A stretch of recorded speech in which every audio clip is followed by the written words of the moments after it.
RRR release వరకు ఒక లెక్క, ఆ తర్వాత మరో లెక్క అన్నట్టుగా ఉంది రాజమౌళి ప్రమోషన్ స్ట్రాటజీ.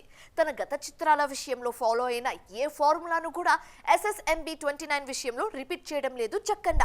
పూర్తిగా కొత్త ఫార్మాట్ ను ట్రై చేస్తున్నారు. ఇంతకీ జక్కన్న ఫాలో అవుతున్న ఆ నయా స్ట్రాటజీ ఏంటి? ఫైనల్ గా SSMB 29 వర్క్ షురూ చేసిన జక్కన్న నెమ్మదిగా స్పీడ్ పెంచుతున్నారు. ఈ మధ్య ఫార్మల్ పూజా కార్యక్రమాలు పూర్తయ్యాయి. ఆ వెంటనే హైదరాబాద్ లో ఫస్ట్ షెడ్యూల్ షూటింగ్ చేశారు. అయితే మహేష్ మూవీ విషయంలో జక్కన్న ప్లానింగ్ గురించి ఇండస్ట్రీ సర్కిల్స్ లో డిస్కషన్ జరుగుతోంది. గత చిత్రాలతో పోలిస్తే SSMB 29 విషయంలో డిఫరెంట్ స్ట్రాటజీ ప్లే చేస్తున్నారు రాజమౌళి. ఈ సినిమా గురించి ఎలాంటి అప్డేట్ ఇవ్వకపోయినా రెగ్యులర్ గా వార్తల్లో ఉండేలా చూసుకుంటున్నారు.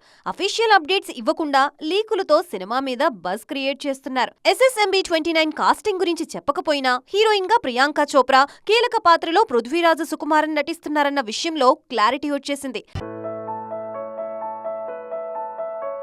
ప్రతి ఒక్క IVF క్లినిక్ లో మీకు ఈ డిస్కౌంట్ ఇస్తాము, ఆ డిస్కౌంట్ ఇస్తామంటారు. కానీ మేము బిడ్డని ఇస్తాం అని ఎందుకు చెప్పడం లేదు? మనం ప్రామిస్ కోసం డబ్బులు ఇస్తున్నామా లేదా తల్లిదండ్రులు కావడం కోసం చెల్లిస్తున్నామా?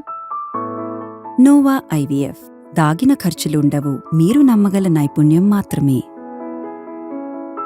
1000 కోట్ల బడ్జెట్తో 2 భాగాలుగా సినిమాని రూపొందిస్తున్నారన్న టాక్ వినిపిస్తోంది. ఈ వార్తలకు సంబంధించి చిత్ర యూనిట్ మాత్రం ఎలాంటి అఫీషియల్ అనౌన్స్మెంట్ ఇవ్వలేదు.